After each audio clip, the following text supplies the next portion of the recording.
I'm sitting here talking with Colonel Charles Jones, U.S. Marine Corps Reserve retired, and he's here to talk about his father's amazing accomplishments in World War II. And let's start off by telling us where he was born. Yeah, my father was born in Greensboro, North Carolina in 1924, August 11th. And he tried to enter the military, I think, right after December 7th, 1941. I think he applied for the aviation cadet program, but he received a letter back saying that the program was closed, so he was not able to get into the Army Air Forces as early as he wanted to do. And the key thing about that was, as a young man in the 30s, he had seen the movie All Quiet on the Western Front. And after seeing that movie, he had very strongly decided that he was not going to be in the infantry. He wanted no part of the infantry. So his mindset was always getting into the Air Corps because of that movie. Well, so of course in 1943 he was drafted, and of all places he was drafted into the place he didn't want to be drafted, which was the ground army. I think he was sent to Quartermaster's Corps, the Quartermaster Corps, Quartermaster training. But again, he was in the ground army, and that wasn't what he liked. So you've never seen a faster application to get into the Army Air Corps than my father submitted. And you have to remember that back in those days, the Air Force, as we know it today, was part of the Army. It was the U.S. Army Air Forces. So you had the Army, the Ground Army, and the U.S. Army Air Forces. And then in 1947, the Air Forces, or Air Force, became a separate service, and I guess took most of the Army aviation with it to create the Air Force. So my father was finally accepted into the aviation cadet program. He went through the training there. He had a very short college program because, you know, you're supposed to have a college program if you're an officer. And on the 1st of July 1944, he was appointed as a as a second lieutenant into the Army Air Corps. And from there, he went to various training places. He trained how to become a navigator, a radar operator, and then he was assigned to a B-29 crew. But before that, there was a family tragedy. His great uncle went berserk and stabbed my father's father, my grandfather, my father's grandmother, and I want to say one or two more people. He just went crazy. And so my father was given emergency leave. Well, I'm skipping ahead. That was over and done with. But then later in 1944, my father's father died. So my father was given emergency leave to come home for the funeral. So that put him in another class of graduates for the navigation and the radar operator school. And I think he thought that was good luck, because by having that delay, although it was for the death of his father, it meant that he got into a better crew than he would have had he stayed on his regular schedule. So that was one of the things that I guess luck runs through this story, and that was one of the pieces of luck, because he believed his aircraft commander, who we would know as the pilot, was a much better aircraft commander than the aircraft commander of the aircraft he had been assigned to. So the first thing they did was, I think, go to Cuba, of all places, for aviation training. And I think my father said they only flew one flight in a month in Cuba. But tragically, they saw a B-29 crash.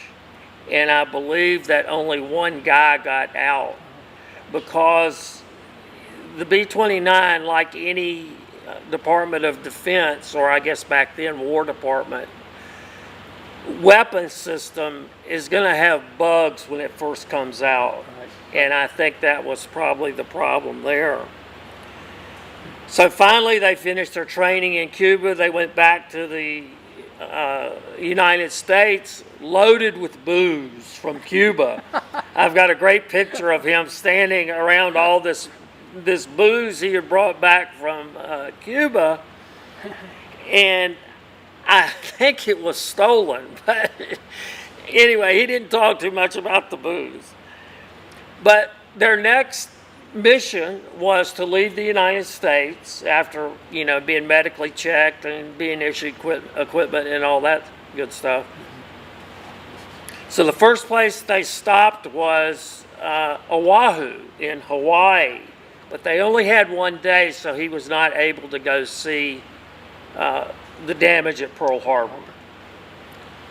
But the next stop was Kwajalein Island, and that was around the 12th of April of 45, because he said they were Marines. I don't know if they were Marines or soldiers, but the guys who were stationed on the island told the crew that Franklin Delano Roosevelt, the president, had died. So that was the crew's first news that the commander-in-chief had died. And then after that, the Marines or the soldiers, whoever they were, fixed the crew a Spam meal. And my father absolutely hated Spam. But his belief was that the Marines or the soldiers, whoever they were the only people who could cook Spam so it would be edible. So he had his Spam meal there on Kwajalein, and then they finally went to their base at Northfield on Guam.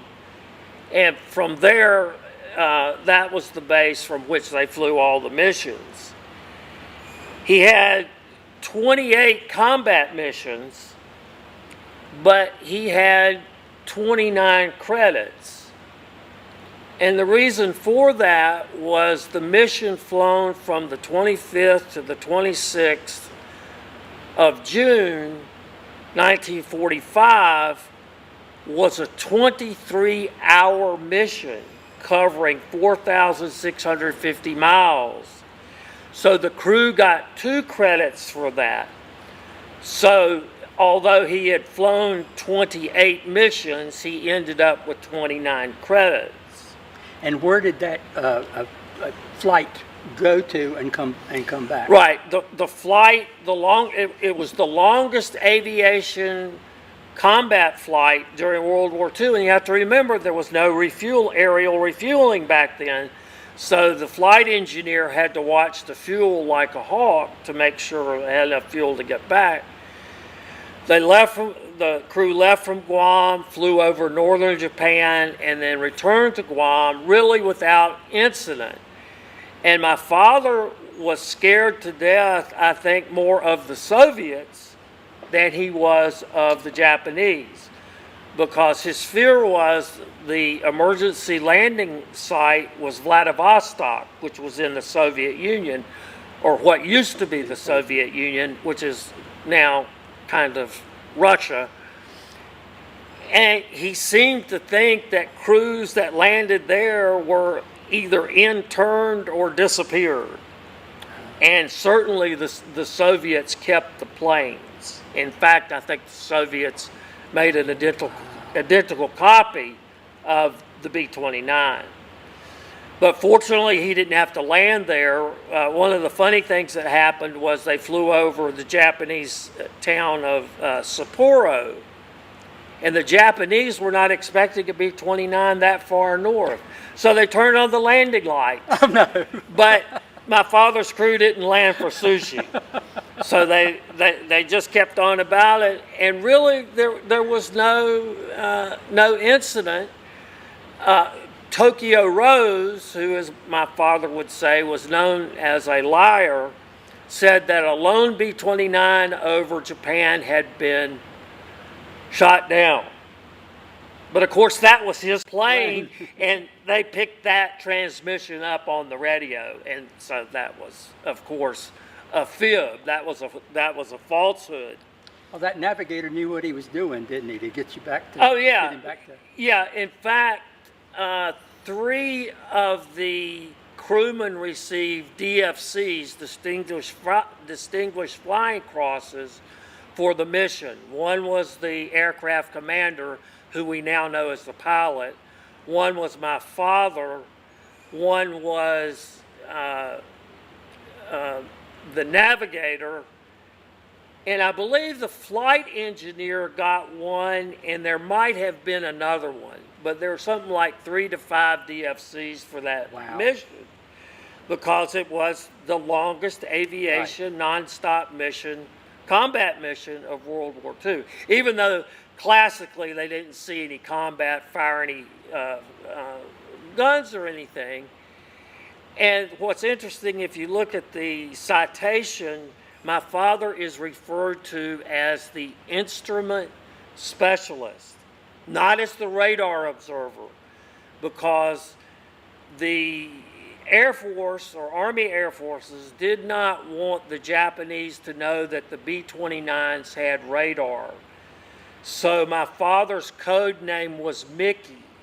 So when I looked at the sheets that my father got pre-flight, it says Mickey's information sheet or something like that. It does not say radar, because they were sensitive about radar that. was so new, and they wanted to keep it as quiet as possible. Right.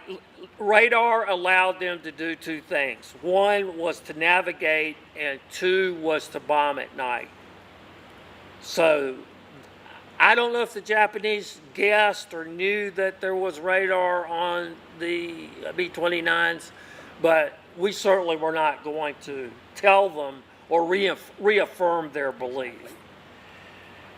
Now, the interesting thing, and I didn't find this out till after my father had died and I started going through his stuff, is he had always said he had flown 30 missions.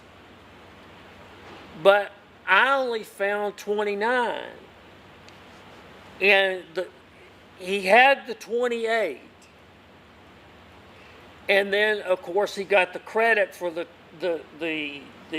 29th mission, but he got a credit for another mission, and that was flying over the battleship Missouri after the surrender ceremony had been signed by General of the Army Douglas MacArthur and the Japanese. An air armada flew over the ship. So he got the 28 credits for the missions, and then he got the 29th credit for the flying over with the armada, and then the 30th credit, to make it clear, was that double credit. They got a double credit for that longest mission. So that's why he has 29 missions, including the one flying over the battleship, but he has 30 credits. Right. So that it's a little bit difficult to understand, and it took me a little bit of time to figure everything out, because he only had 13 bomb pin tags. And the bomb pin tags were cotter pins with paper tags on them. And my father helped to arm the bombs. And that's how you arm the bombs. You pull the cotter pins out. And he would write messages on the the cotter on the tags. So these are real cotter pins that came off of Yes. bombs. And I only counted 13 of them, and I said, well, how can he have more missions if they've only got 13 bombing tag missions? Well, the answer to that was the other 15 missions were photographic reconnaissance missions. And so that was the reason for that kind of discrepancy. And he would write on the mission, he would write mission data on the tag, like the altitude.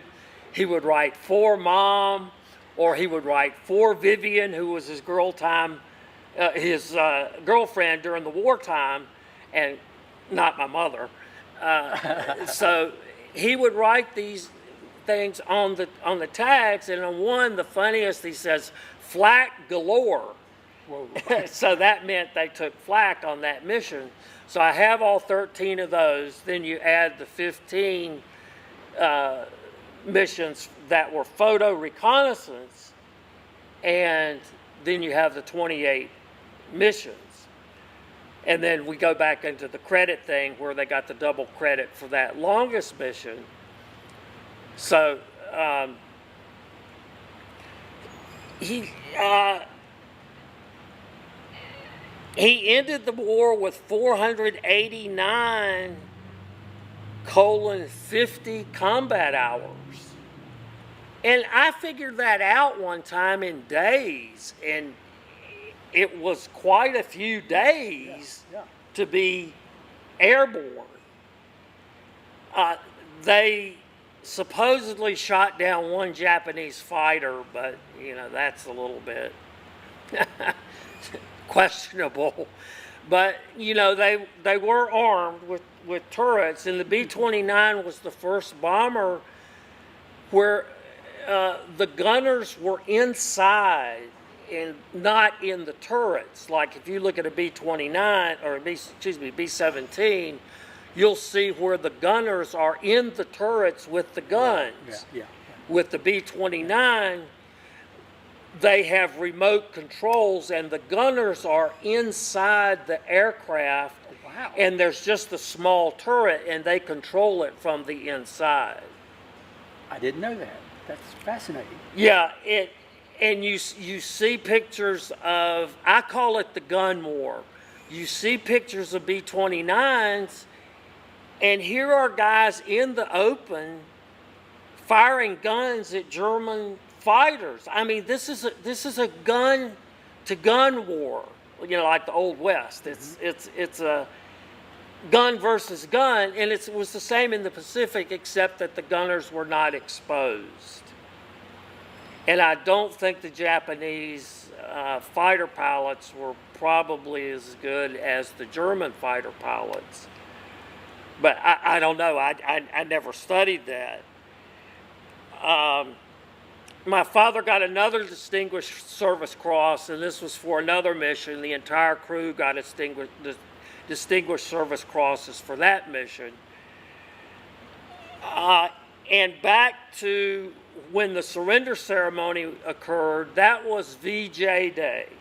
And if you've heard of that before. Of course. And that was in the Pacific the 2nd of September, because we're one day ahead in the Pacific. So it was the 1st of September in the United States. And that was VJ Day.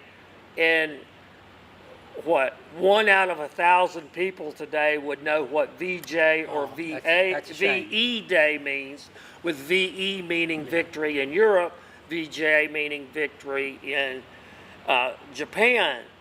And once we had VJ Day, the war was over. Yeah, you have to remember that when the surrender ceremony occurred in Europe, I think it was the 7th of May 1945, that did not end the war, because the war in Europe was still going on. And my father made that point. He said, okay, great, VE Day is great, but we still got a war going on in the Pacific. Yeah. So when those documents were signed aboard Missouri, the battleship, it ended the Pacific War, but it also ended World War II. Exactly. And probably most people do not realize that. So it ended two wars. Now, I asked my father if there was anything about the war that bothered him. I mean, he was really not an emotional man, but he was bothered by the failure of the Japanese to surrender in a timely manner. In other words, you had the atomic bomb dropped on December 6th. You had another atomic bomb dropped on December 9th. Nagasaki, I believe. It was Hiroshima, then Nagasaki, and the Japanese would still not quit. So my father's planes were on the runway on, I guess it would have been around December 14th, waiting with their engines turning to know if they were going to fly one last conventional bombing mission, because the Allies had not heard from the Japanese, we're going to surrender. So my father, they finally said, okay, take off. We haven't heard anything from the Japanese. So my father bombed Isesaki, Isesaki, I think that's it. And what always bothered him was those lives could have been saved had the Japanese surrendered earlier. And the interesting thing was, on the way back from Isesaki, the radio operator on the B-29 picked up a radio message saying that the Japanese had surrendered. So that's how they knew the war was over.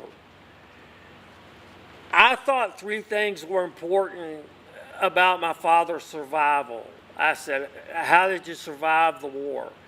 Well, he thought that the aircraft commander, again today we would call him the pilot, his name was Tom Bell. He had exceptional flying skills. So that's one reason my father survived. I think another reason was just luck. They had a good aircraft. But the interesting thing, and I never would have thought about this, was the 15 missions that they flew as photo reconnaissance were what were called single ship missions, meaning they were on their own.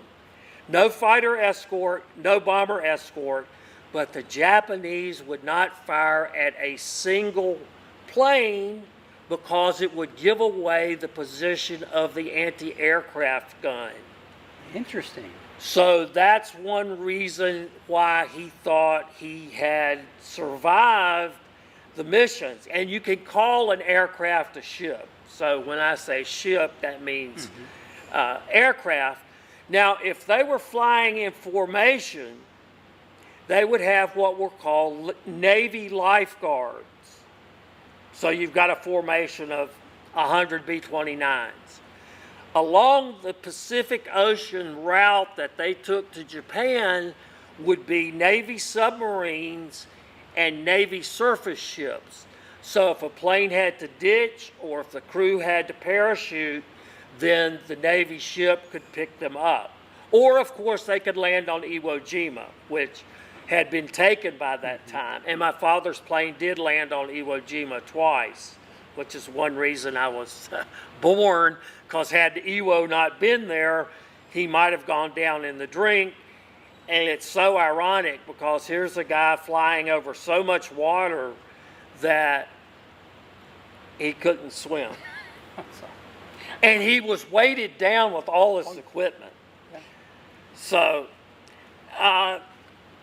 he remained in the reserves after the war, and eventually he got in the Air Force Reserve. He retired as a lieutenant colonel in 1972. He retired from business around sometime in the 1980s, and then he died in 2014.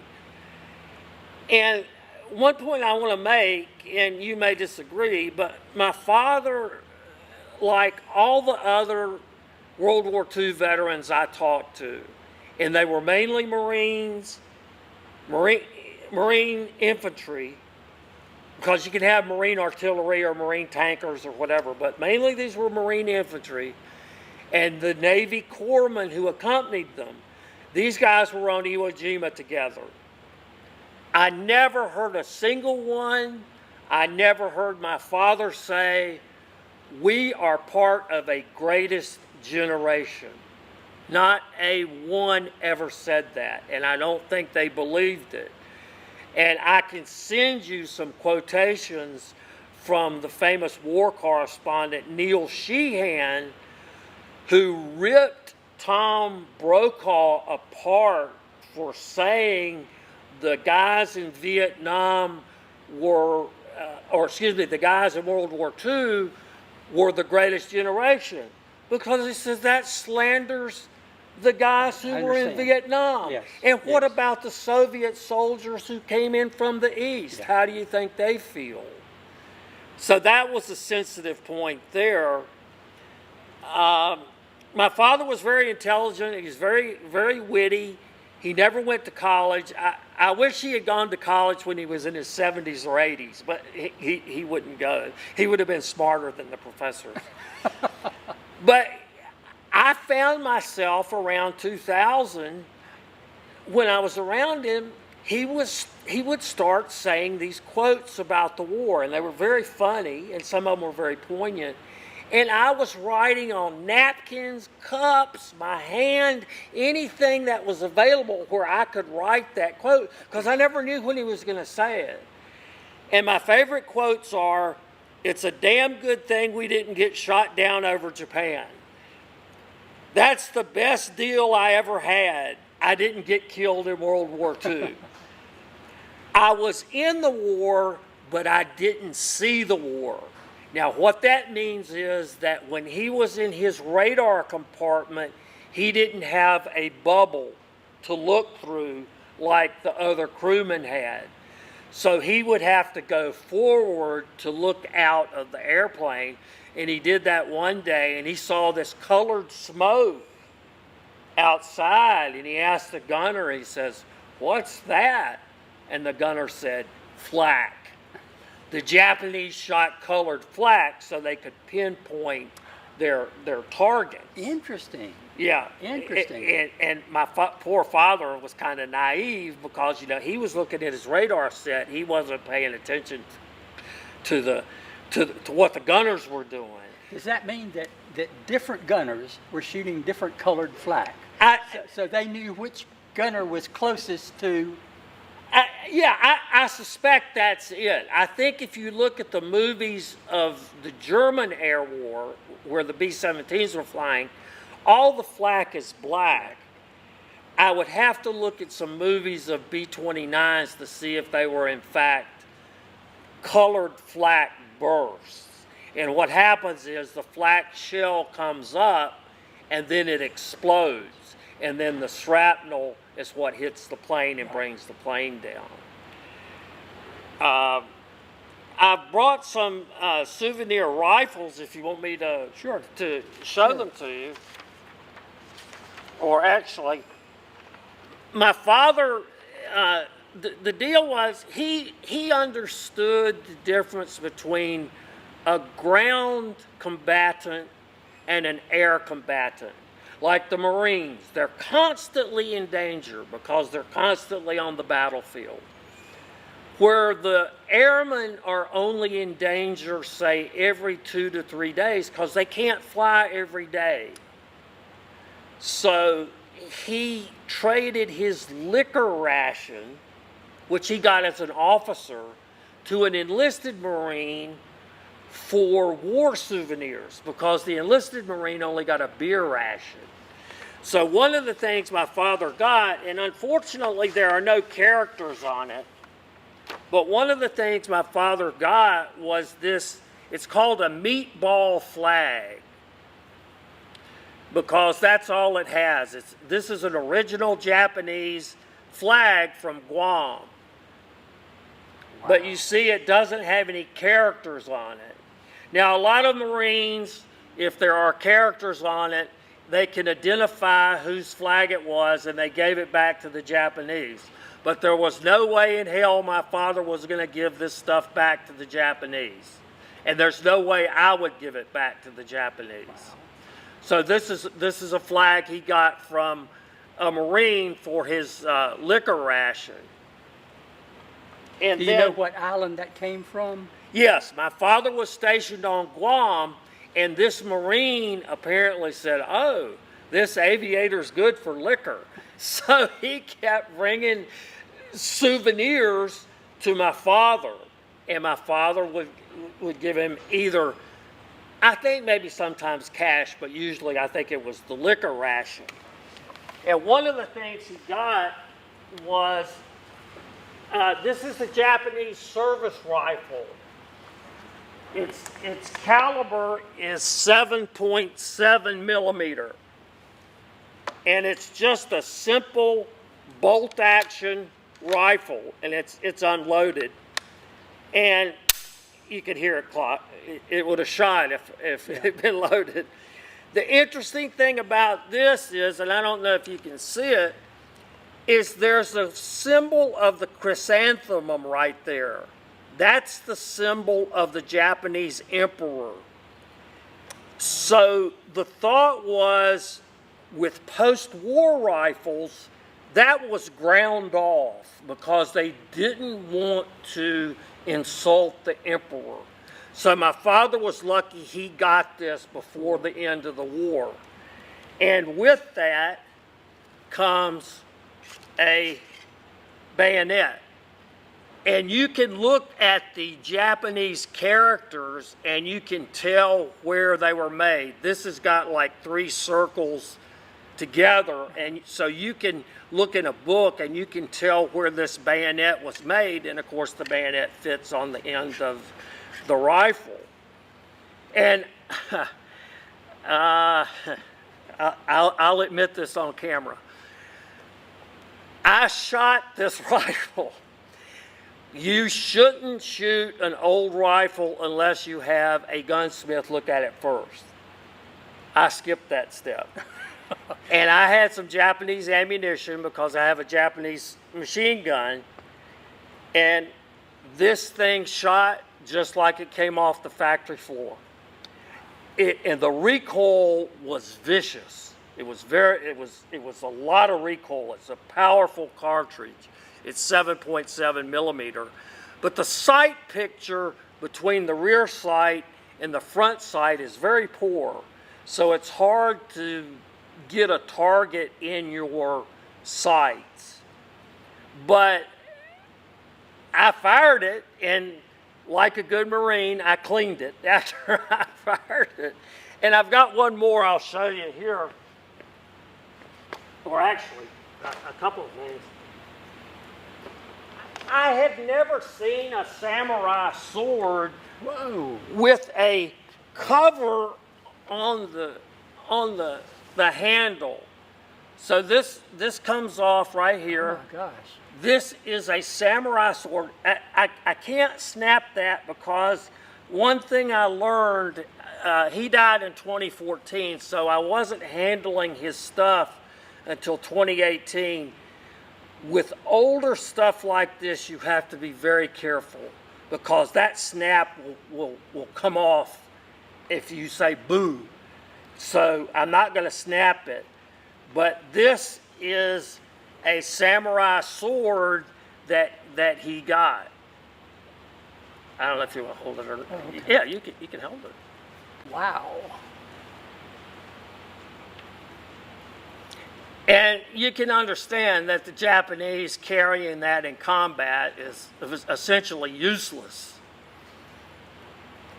Well, is it more symbolic or? Yeah, it's probably more symbolic. It's going to be carried by an officer. And so, if you've got a Marine armed with a rifle and he's being chased by a guy with a samurai sword, you can kind of figure out who's going to die. Now, I think you can take this off, and underneath it, you'll find characters that tell you about the sword, but there's no way I'm going to disassemble it. No way. And I've got one more thing I'll show you that it's kind of dangerous. If you don't know what you're doing, it's very dangerous. Now, my father, when he brought back the Japanese souvenirs, he had to have a permit for each one. And I've got those in his file. But he was transferred, if you'll notice here, this is the 73rd Air Wing. And for some reason, he was transferred there from the 314th when he was sent back home. I don't know why he was transferred to this one, but this is the only shirt I have for a B-29.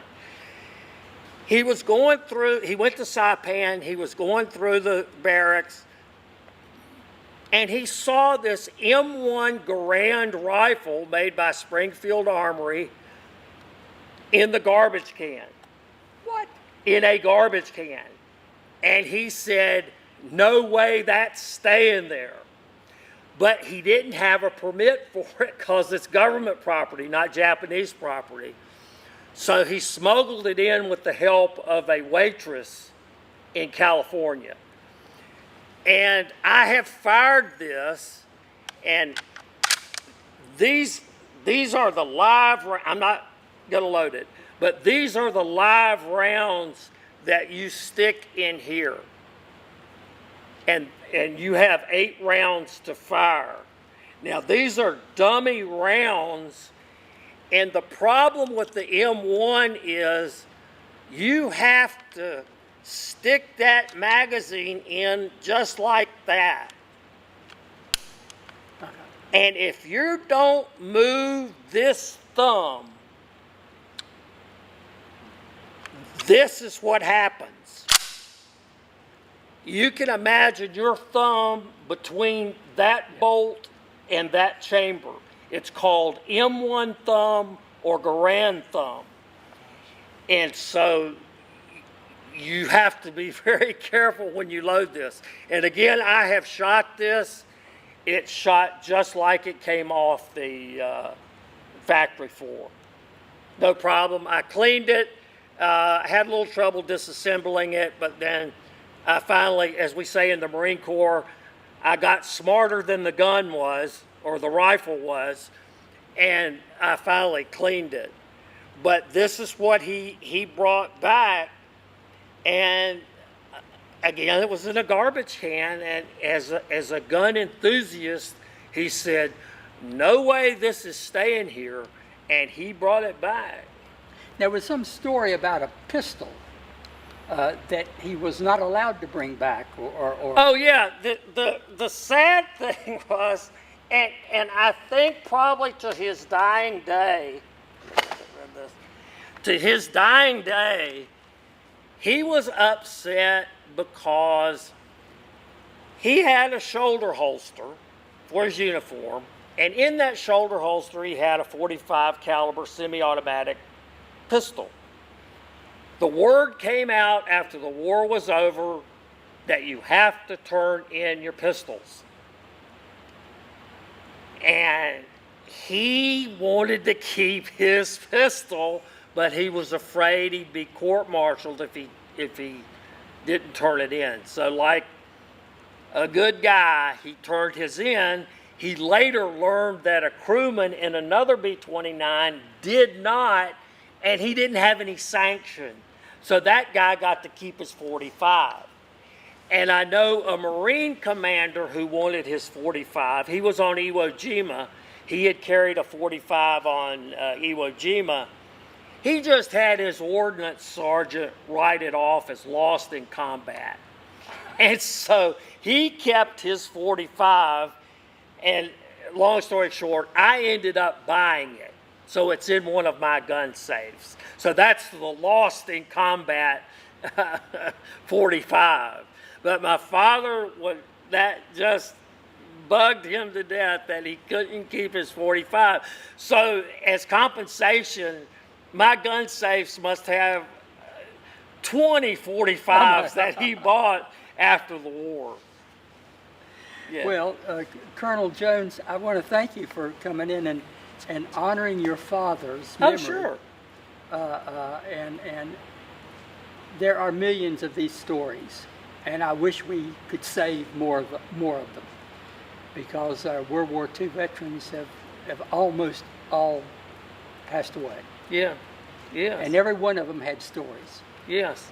A And lot of them didn't want to talk about it for some reason.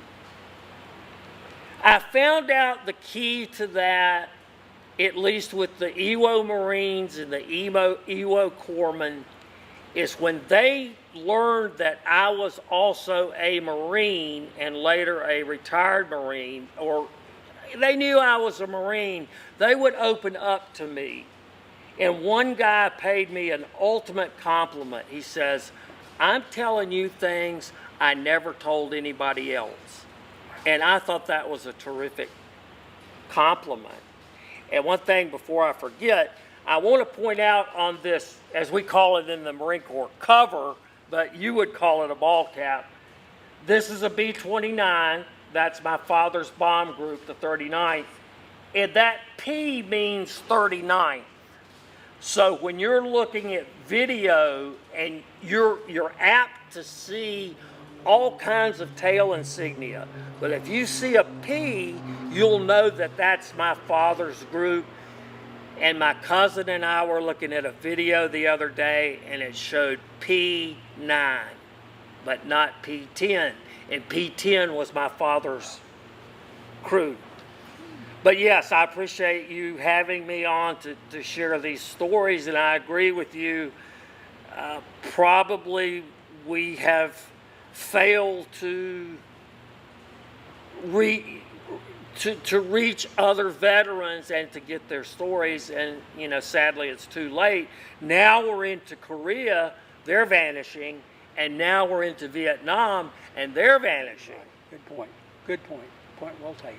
Thank you very much. Yes, sir, my pleasure. Thank you very much. Thank you very much.